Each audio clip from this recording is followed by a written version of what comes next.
नंदता प्रजाभ्यनंदता एकदा सुरुचे पुत्रम एकदा सुरुचे पुत्रम तम आरोग्य लाल अंतं दारोग्यालयं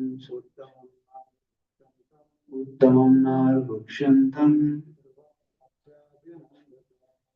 राज्याभ्यनन्दता. Translation. Once upon a time, King Uttanapada was putting the son of patting the son of Suruchi, Uttama, placing him on his lap. Dhruva Maharaj was also trying to get on the king's lap, but king did not much welcome him. So we are moving to next words because we have no translation.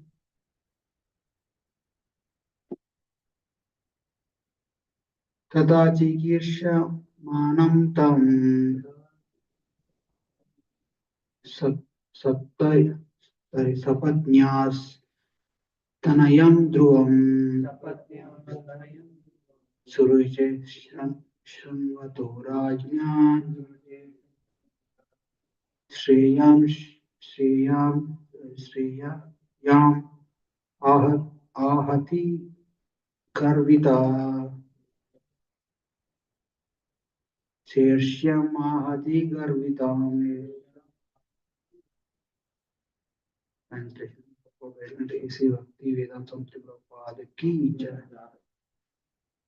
While the child Dhruva Maharaj was trying to get on the lap of his father, Suruchi, his stepmother, became very envious of the child, and with great pride she began to speak as to be heard by the king himself. With great pride she began to speak so as to be heard by the king himself. Purport. The king, of course, was equally affectionate towards both his sons, Uttama and Dhruva. So he had natural inclination to take Dhruva as well as Uttama on his lap. But because of his favoritism towards his queen Suruchi, he would not welcome Dhruva Maharaj, despite his feelings. King Uttanapada, King Uttanapada's feelings were understood by Suruchi, and therefore, with great pride, she began to speak about the king's affection for her. This is the nature of a woman. If a woman doesn't understand that her husband regards her as a favorite and is especially affectionate to her, sorry, I repeat the sentence.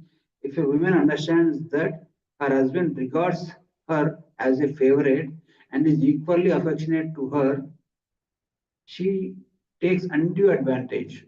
These symptoms are visible even in such an elevated society as family of Swayambhu Manu.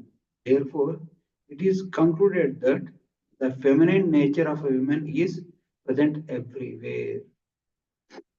ओमज्ञानातिमिरान्धस्य ज्ञानाञ्जनशलाकया चक्षुरुन्मिलितं येन तस्मै श्रीगुरवे नमः. श्रीचैतन्यमनोभीष्टं स्थापितं येन भूतले स्वयं रूपा कदा मह्यं ददाति स्वपदान्तिकं.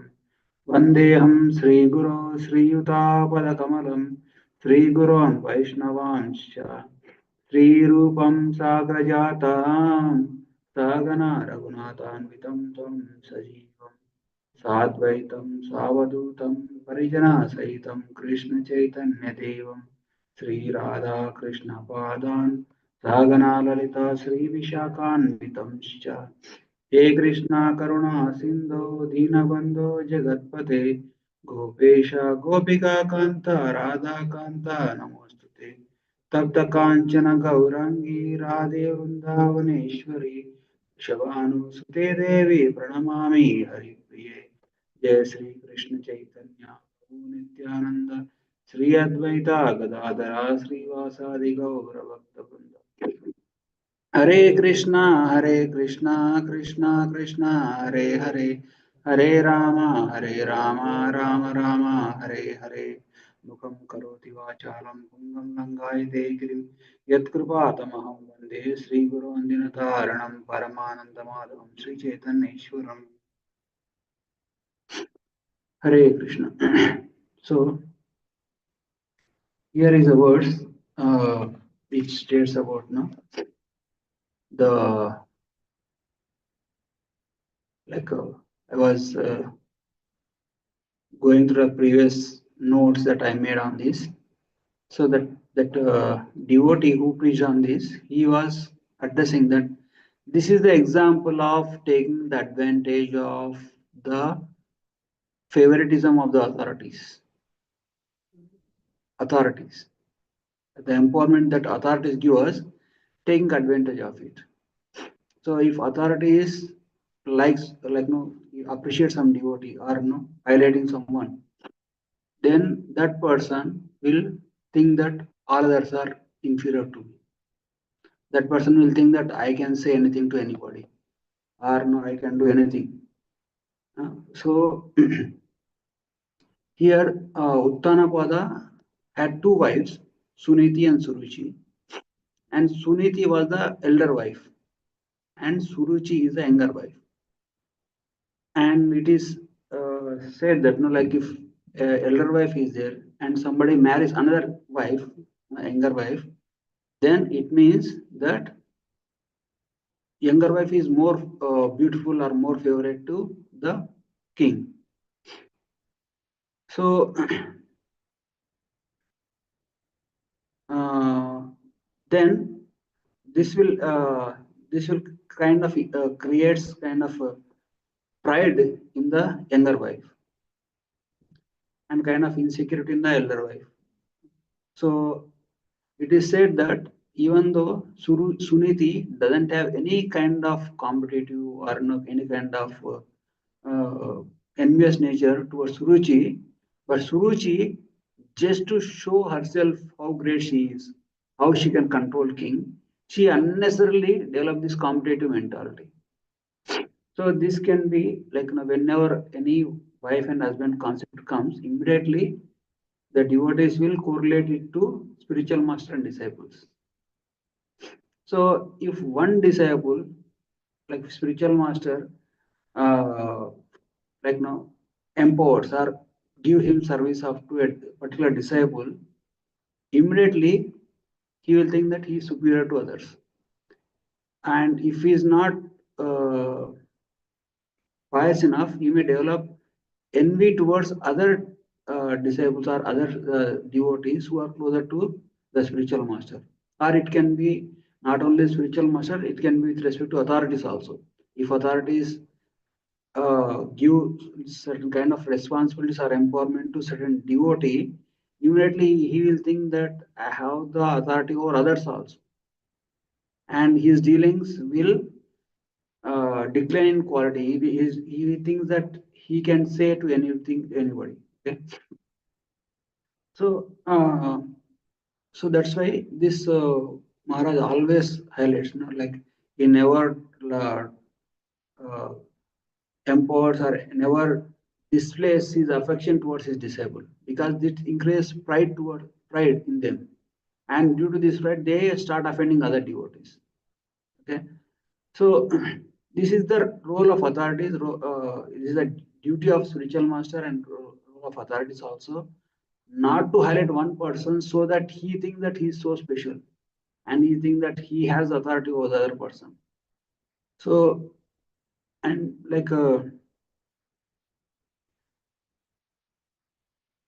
because that will ultimately lead to the downfall of that person, and this will ultimately cause a lot of negative vibes in the society. Okay, so these are not my words, these are whatever I have heard from the other devotees that I'm repeating it. So if we see the life of Dhruva Maharaj, he is a like a he's a great devotee. And often the example of Dhruva Maharaj is quoted as like one among the four kinds of wise people who approach Krishna. Krishna says in Bhagavad Gita, right? Arto jignasra artharthi jnanicha bharatarshava. Chaturvida bhajanti mam jano sukrita arjuna. Arto jignasra artharthi jnanicha bharatarshava. Arto means somebody who is in distress. Example is Gajendra. Jignasu means the four Kumaras who wanted to know about Krishna. And Artharthi is Dhruva Maharaj. He is so due to this episode, after this incident, what happens is, of course, the upcoming class that is coming, that Dhruva Maharaj get deeply hurt. Until this point of time, Dhruva Maharaj had equal affection towards Suniti and Suruchi. Until this point of time, Dhruva Maharaj thinking that I am equal and my father loves both of us, me and Uttama, who is his younger brother, on the equal level. And he didn't have any kind of this envious nature, like especially the children, they don't have. But once they, this kind of impression is given to the children, oh, you are rich, you are the son of a rich person, you are the son of a poor person, or you're son of a, like that kind of, like you are different from other kids, other kid is more different than you, then it will totally contaminate their heart. So it can be it can be with the devotees also. If some devotee is performing well, and if this kind of impression is given to the other person that, oh, this person is special because he is able to achieve so and so result, then immediately this negative attitude will develop on us. So it is always very difficult to give rise to healthy competition. Always in this age of Kali, the competition always takes the wrong turn. It goes in wrong way. If you glorify certain devotee too much, immediately other devotees will become what you call insecure. They develop the kind of insecurity, and they kind of develop envious nature towards the other devotee. So especially with respect to, like I should not say this word, more prominently in the women. So so so uh, Dhruva Maharaj's heart became contaminated due to his being rejected by his father. And not contaminated, he became broken hearted. He became hurt, very deeply hurt. Such a tender age, this deep hurt, then he goes to his mother and trying to get solace. So when he goes to his mother, what happens? His mother also, the best thing that Suniti does, like now that Sri Gopalu and they are highlighting, right? This Suruchi is also considered as Shiksha Guru. So, huh? Sorry, Padpradarshak Guru, yeah. Suruchi is also considered Padpradarshak Guru, who shows towards Krishna, who gives direction to approach Krishna. Of course, he says to Dhruva that in order to for you to be able to get onto the lap of your father, you have to go pray to Lord and then die and take birth in my womb. And then after you take birth in my womb only, you will have the eligibility to sit on the lap of your father. That kind of harsh words he uses. So, uh, like when we consider this aspect of Path Pradeshak Guru, yes, she is directing him towards Krishna, but in a very, very harsh way. And but you see the result. Like if somebody does, if somebody does such a service to Krishna by directing towards Krishna, what is the result of that direction? She was burnt alive in the wildfire. At the end of the life, Suruchi, after the loss of her son Uttama, then she went into forest, being not able to tolerate the separation from her son, and she gets caught in the wildfire, and she meets very uncommon death. With respect to Suniti, who directs Dhruva Maharaj towards Krishna, she was sent back to Godhead along with Dhruva Maharaj. So that is the greatness of the process of dealing with, especially dealing with the devotees. So, especially a person who is in an authoritative position, he may give the message, but he may spoil the mood or the spirit of the devotee. So it will not lead to any kind of auspiciousness. Tatparasya Guru, Krishna will be very indebted to that person, and he will give such a high position that he may go back. That person also will go back to Godhead eventually. But with respect to Suruchi, that didn't take place. So you should not consider him as Patparasya Guru. He is, like for example, in the case of Gajendra, that crocodile also is a cause for Gajendra to approach Lord. Crocodile was harassing Gajendra by hurting the leg of Gajendra. But it doesn't mean that crocodile is serving Gajendra. Gajendra, it is for its benefit, he is catching hold of the devotee who is Gajendra, and he will eventually be liberated, but he will not attain any spiritual benefit. So that's why the way we deal with the devotees greatly matters. No? Like Maharaj Prabhupada was saying that one of the disciples asked, Prabhupada, is it always good to be closer to spiritual master? And Prabhupada said, no, it's not. You take instruction to you take instruction of spiritual master and execute that instruction and try to please spiritual master. With respect to coming to closer, this fly is more closer than to any of you. It doesn't mean that this fly is more pleasing me. It is actually creating disturbance to me. So in that way, we have to understand what pleases the spiritual master, what pleases Krishna, what pleases devotees, and act accordingly. Otherwise, it will unnecessarily it will create repercussions so much so that we have to suffer. So and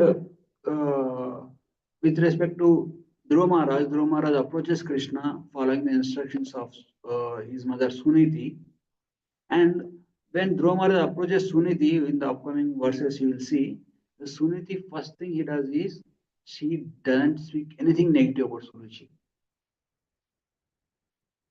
So that is the greatest thing that any spiritual authority or guide or Shiksha Gurus or Diksha Gurus can see to that no negativity is embedded in the hearts of his followers. So, uh, like especially I observed this, like in New York temple, like if you go and complain to the temple president about any devotee, immediately the temple president will take the perspective of other person's, what is the other person's perspective, and he's try to glorify that person. You write, oh, the devotee also does so much service, so and so like that, and he sees to that no negativity is developed on the heart of the devotee and the other person. So, but on the contrary, if Suniti also, like now take the example of Suniti, Dhruva Maharaj comes to Suniti and then started complaining about Suruchi. And Suruchi also could have taken the stand, oh, how arrogant is she? What does she think of herself? Like that. If she kind of does even like one word or one sentence, then that will instigate the fire of anger within the heart of the Dhruva. So, like that, when two persons are conflicting, we should know how to appease them, or no, we should know how to resolve the conflict by nicely handling. At the same time, we should not give the impression to this devotee who is actually approaching us complaining of other devotee, because he already got hurt. With respect to Dhruva Maharaj, he already got hurt, and Suniti should appease him or alleviate him of his pain. Hmm. So she has to empathize with him first. Like she empathizes with him first, and then uh, she understands his position and tries to help with the whatever the power she has. Now she says to Dhruva Maharaj, "See, I'm very sorry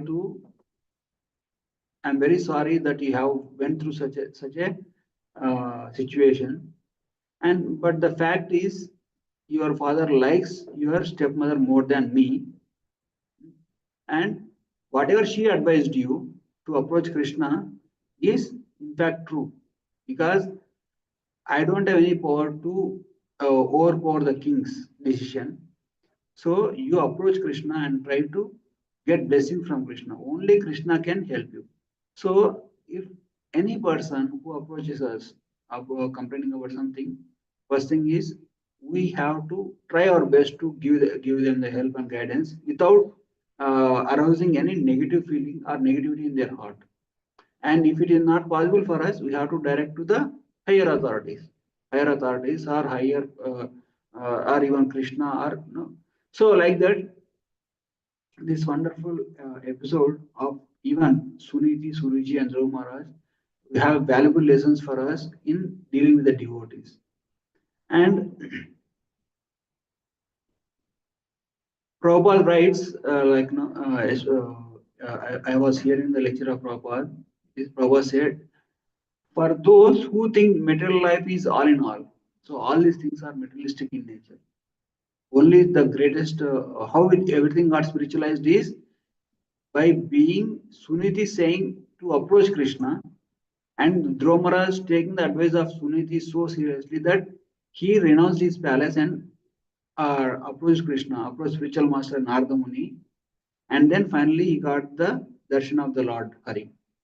So if we think that no, like every one of us may go through, no, like especially among the four kinds of people, other than Jnani, every one of us every one of us approaching Krishna, they have motivation. They have motivation that I'm going to get this, I have to get this, either wealth or knowledge or artho, means relief from the pain. So uh, this motivation is okay as long as we approach Krishna. But Prabhupada writes, like if a person thinks material life is all in all, material problems and material life is all in all, oh, I have to do this, I have to earn millions of dollars for my kids and I have to take care of my grandkids, uh, then his life will be unnecessarily wasted. So Prabhupada says, for him the spiritual life doesn't begin at all. So we have to understand, we have to know what is the significance of this problem, how much should it be addressed, and what should be the importance given to this. Especially when Dhruva Maharaj approaches Narada Muni, Narada Muni says to Dhruva Maharaj, "Arey, you are a small child, Baba. You are a small kid. Why are you taking all these things seriously? You have to forget about it and then go home." But like no, Dhruva Maharaj being deeply hurt, having the Kshatriya mentality, Dhruva Maharaj requests Narada Muni, whatever you are saying is true, but I am a Kshatriya, I cannot take your advice. My heart is deeply hurt. Please guide me to uh, Krishna, how I can please Krishna. So he take humbler position towards spiritual master. Like I was saying, one of the speaker was saying, if you want to give me advice, otherwise get out of my way. That is not the uh, that is not the mood that Dhruva Maharaj displayed. Dhruva Maharaj says that humbly request that my heart, whatever you are saying is true, but my heart is deeply hurt. I cannot help it, but I want to see Krishna. So, looking at the determination of Dhruva Maharaj, Narada Muni instructs him to approach Krishna. If, on the contrary, if Dhruva Maharaj have that kind of attitude, I want to see Krishna, whatever, whoever you are, get out of my way. If that kind of person, if Dhruva Maharaj have that attitude, that is asuric mentality. Means somebody will worship Lord Shiva to take advantage of Lord Shiva, right? So Dhruva Maharaj, Narada Muni observed this. This person is very sincere and serious to get Krishna. And Krishna also knows the heart because he is residing within the heart. That's why he sent Narada Muni to him. So, so that is a wonderful lesson that we can get out of this episode.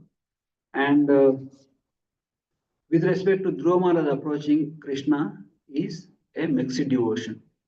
Is like that's why The result that he got is, like, of course, when we approach Krishna for getting anything other than pure bhakti, will Krishna will help us to get out of all these problems, or to give us wealth, to give us knowledge, to give us whatever we are seeking. But Krishna will give in such a way that you are not attached to the results that you got. So there are three kinds of bhaktis. First, highest category of bhakti is Kevala bhakti, pure devotion without any motivation. The highest quality of devotees, the devotion of gopis of Vrindavan. They only goal of their only why they are doing bhakti is to please Krishna. Now somebody asked Srila Prabhupada, what are you trying to achieve by chanting Hare Krishna? Prabhupada said, he wanted to chant more. Huh? So means like it is unthinkable for the people in general how to perform bhakti. Unthinkable that you wanted to perform bhakti without any expectation of any results. So next kind of bhakti is Pradhani Bhuta Bhakti.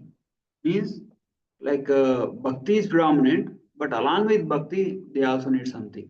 Okay, I will perform bhakti, but I also need some favoritism. Like no, I also need some benediction. Like at least Krishna will relieve my pains. Krishna will give us whatever is required for us. Of course, Krishna says he will take care of the devotees because uh, only person that anybody can approach is ultimately Krishna.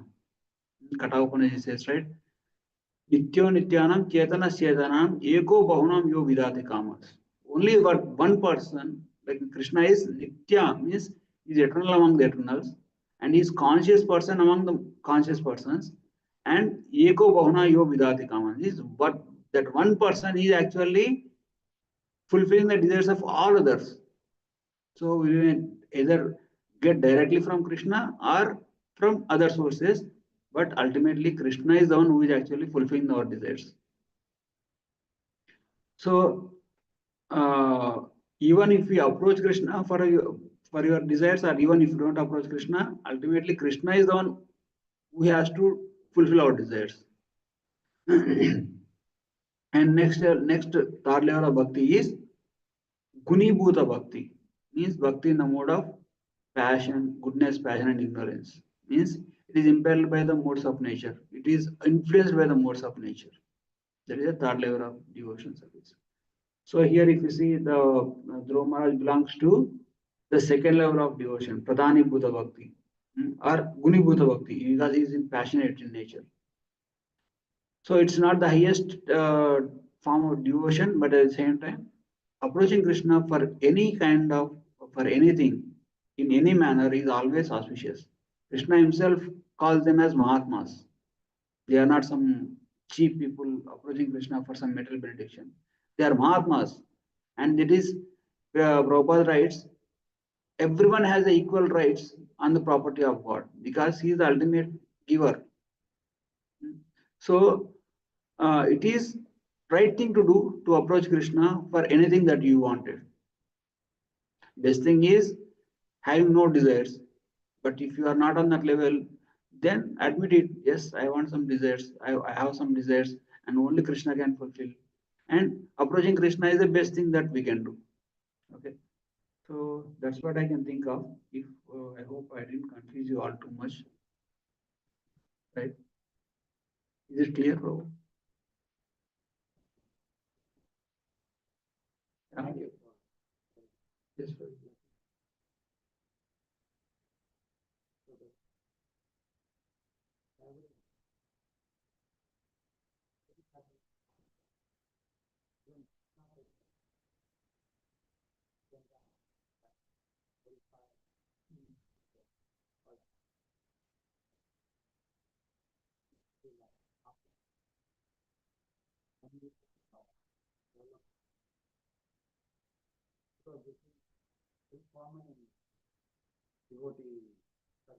Yeah, yeah. Mm. Yes, yes, yes.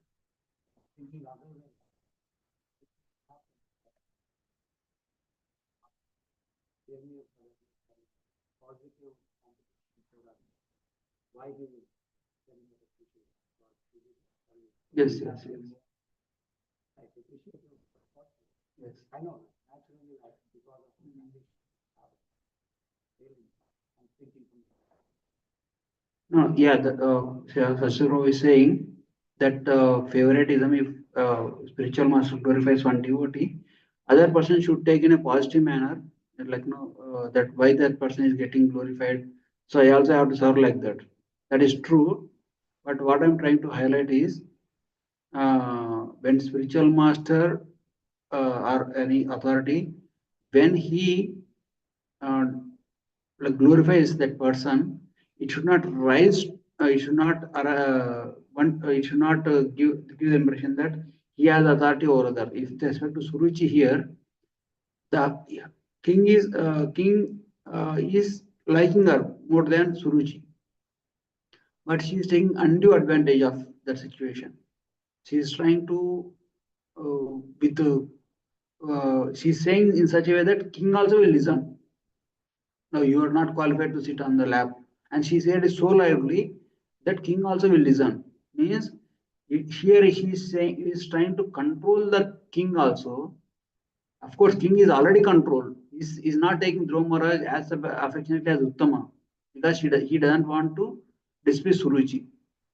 So in the same way, when any disciple is glorified too much, or any if authority gives too much of empowerment to one person, it is his responsibility to in a not to be envious or proud or not to dominate others.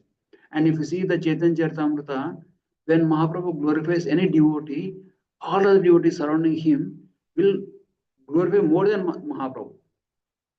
Means they don't have any kind of envious nature. Means the glorification of Mahaprabhu is not raising any envious or any competition in the negative competition in the heart of the devotees. So, so unhealthy competition, you say. So healthy competition is always good because if you see in Golok also there is healthy competition between Radharani and Chandravali.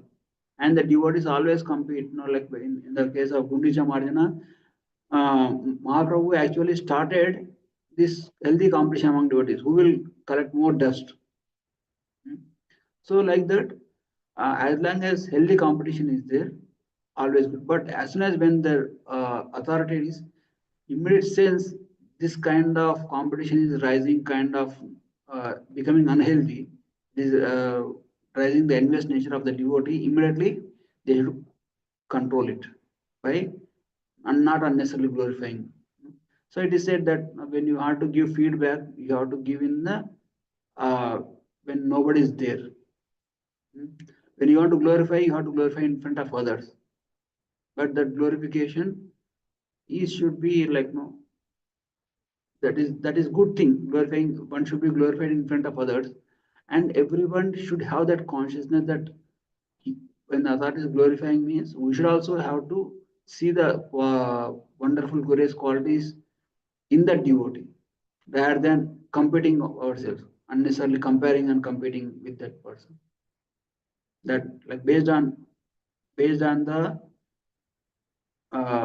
the circle of devotees, based on the consciousness of the devotees that is associated with it. We can, of course, that glorifying devotees is the most wonderful thing that everybody should do, but it should not rise to unhealthy competition. That's what my humble observation, bro. Thank you for. You have anything else? Probably anything else to share?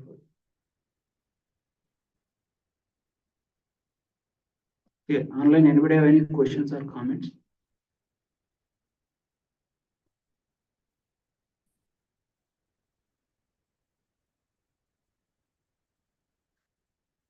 He wrote in this Bhagavad Gita. He didn't write any references. That in he wrote Bhagwan who wrote this Gita Subodhini. There he writes this. Maybe, yeah, Vishwanath Chakravarti Thakur. But Vishwanath Chakravarti Thakur wrote commentary on Bhagavad Gita. There is Bhagavatam, Sharartha Darshi.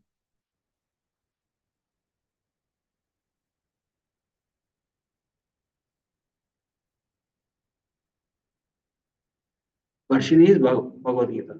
Darshini is Bhagavatam. Okay. Hare Krishna. I hope we are all. Nobody have any questions. I'm little bit here. Kandra Srimad Bhagavatam ki Jai Sri Prabhupada ki Jai. Thank you very much. Hare Krishna.